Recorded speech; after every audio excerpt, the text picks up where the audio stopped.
Today we are making a bread high in fiber, omega-3s and protein. And here is what you need. A mixer. It has to be 1000 watts if you want to use that in a mixer.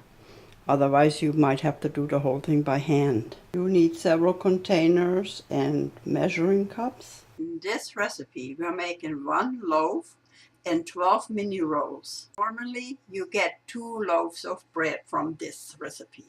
For the rolls we are using this Cakewell pan.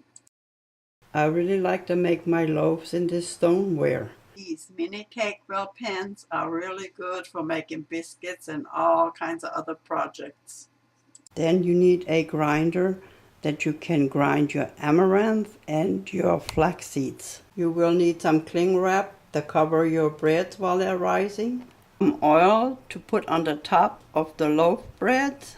6 tablespoons of very cold butter from the refrigerator. 2 teaspoons of salt. 5 cups of organic unbleached flour.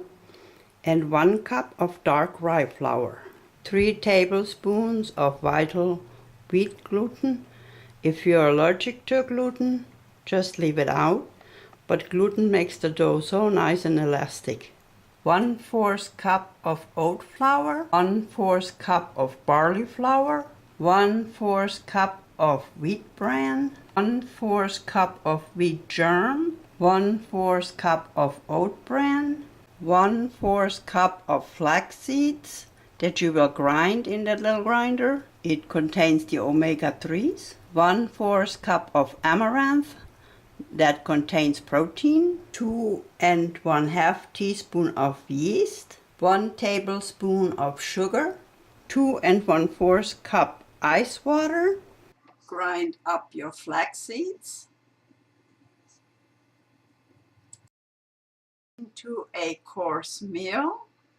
This is how it looks once you're done. Grind up your amaranth into a very fine meal.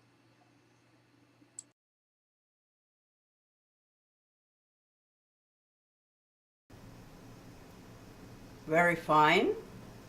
Mix all your grains, your flour and the salt together in this bowl. You can do this by hand to start out, or you can just do it in your machine. Here is the flour, the salt, and all the different grains. Mixing it all in the machine for 5 minutes. And here is your 1 tablespoon of sugar and 2 1/2 teaspoons of yeast. You will add 1/3 cup of warm water. Stir it real good.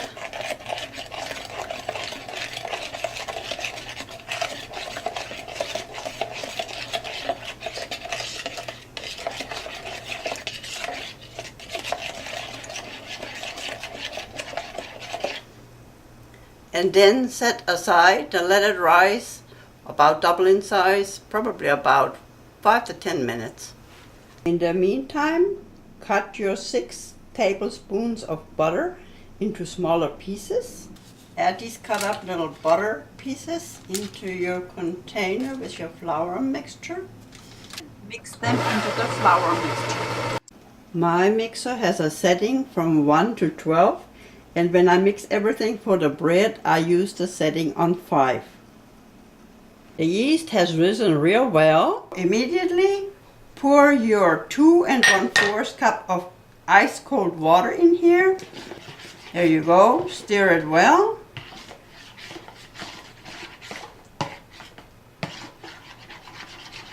And now we're getting ready to slowly pour this into the flour mixture. Have your mixer on 5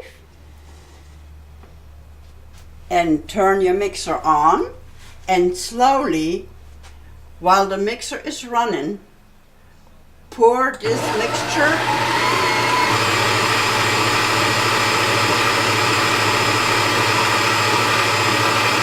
very slowly slowly add everything and proceed until all your water and yeast with the sugar is poured in. Keep on mixing until everything forms into a ball and the dough don't stick to the sides of the bowl anymore. If it sticks, just add a tablespoon of flour. Proceed and only add more flour if it's really needed. Set your timer on 15 minutes and beat for 15 minutes longer. After 15 minutes of beating this dough, I'll take it out of the bowl. This makes one loaf or 12 little round buns. Sprinkle with flour from all sides. Okay.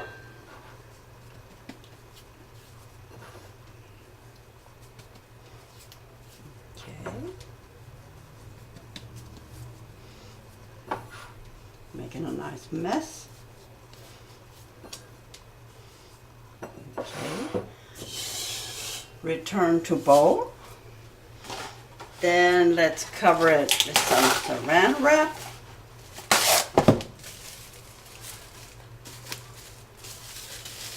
And I even use an extra nice kitchen towel.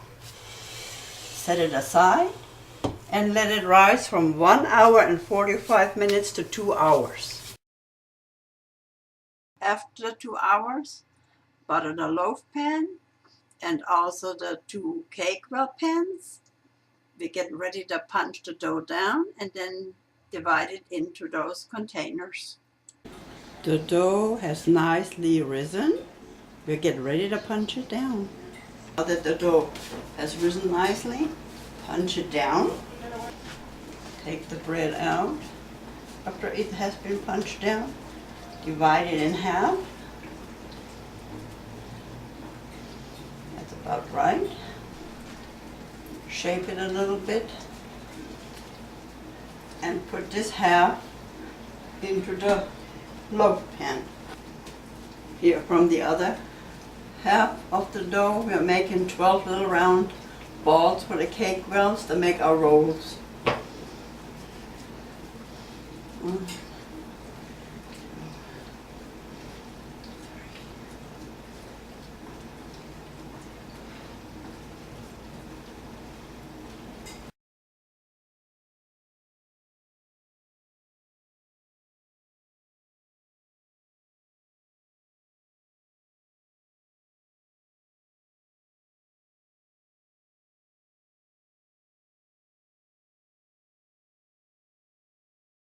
After you make them round, flatten them a little bit,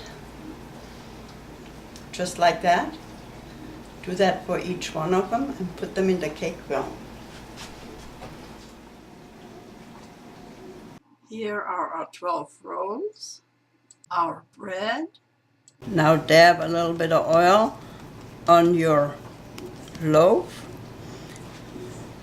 Do the same thing for all the cake wells. Cover your pans with saran wrap.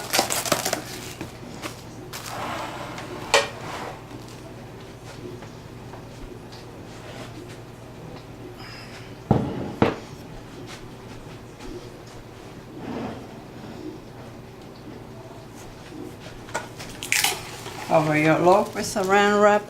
Now let everything rise for another 45 minutes. And after that, we get ready to put them in the oven. I have a double oven, so I put it both on 375. The rolls take only 20 minutes for baking, and the loaf takes about 40 minutes. I put it all in at the same time. Then I set the timer for 20 minutes for the rolls on top. And after I take the rolls off, I set it for 20 more minutes for the loaf. 45 minutes are over. Take off the plastic.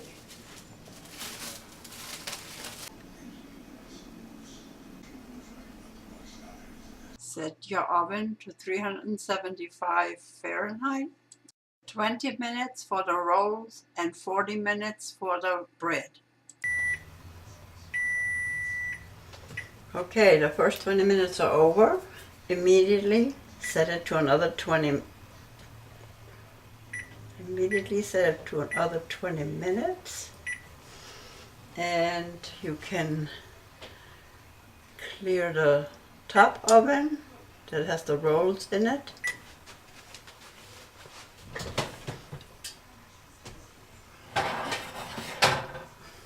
Take the rolls out.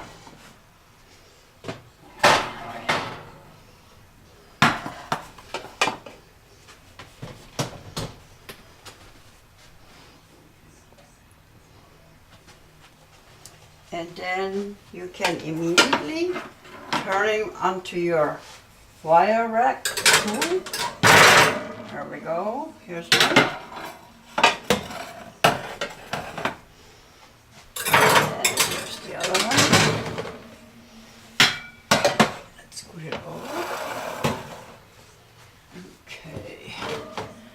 Turn them over so then they get to cool here nicely. Hot, hot, hot. And here are the rolls sitting on the wire rack for cooling.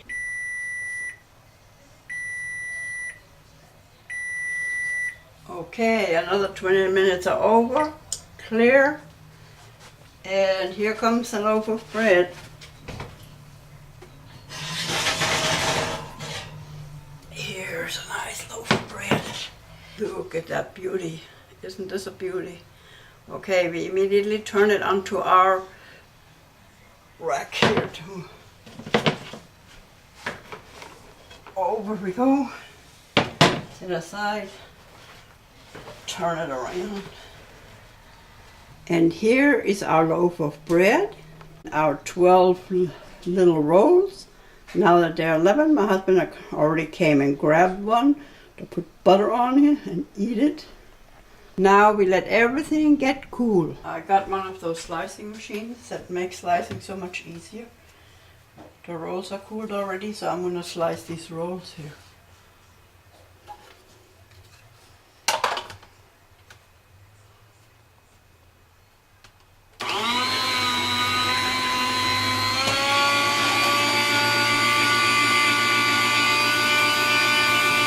This is how I slice them in half.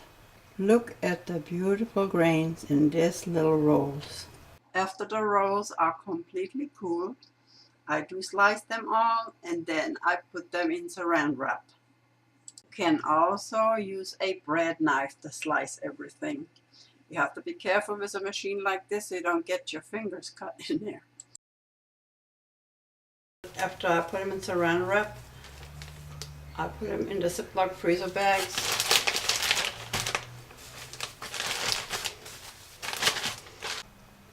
And these little buns, they're really good for breakfast. You can put ham and cheese on it or anything else that you would like to use them for. After I put them into the Ziploc bags, I close them up and put them in the freezer. There's only 2 of us, so they would not get used up fast enough. Because these breads, they are natural, they do not have any chemicals in it. So they would not last outside of the freezer for more than 3-4 days. I'm getting ready to cut this big loaf. Stick it in here.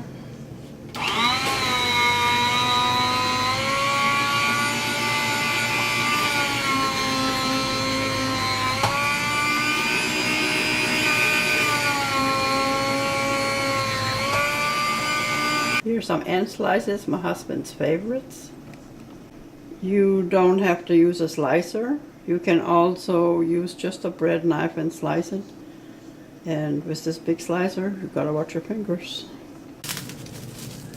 I'll serve the slices into saran wrap to put in the freezer because since we don't eat them so fast,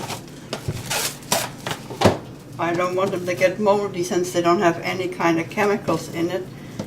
They gotta last, and if you take them out a half an hour before you eat, they're thawed out, and you can put them for 30 seconds in a microwave if you want to, or if you take them straight from the freezer to the microwave, Check your timing, see how long it takes to do. And then you're ready to eat them. And I have a big plastic bread box like this. I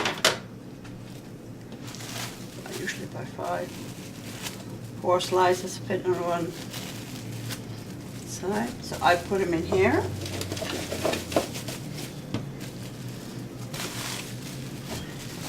Here's the other one. And these will go into the freezer. And I take them out as I need them. Great with any toppings, whether it is meat, cheese, or condiments, your best preserves. Enjoy your high fiber, multi-grain bread. Bon appetit!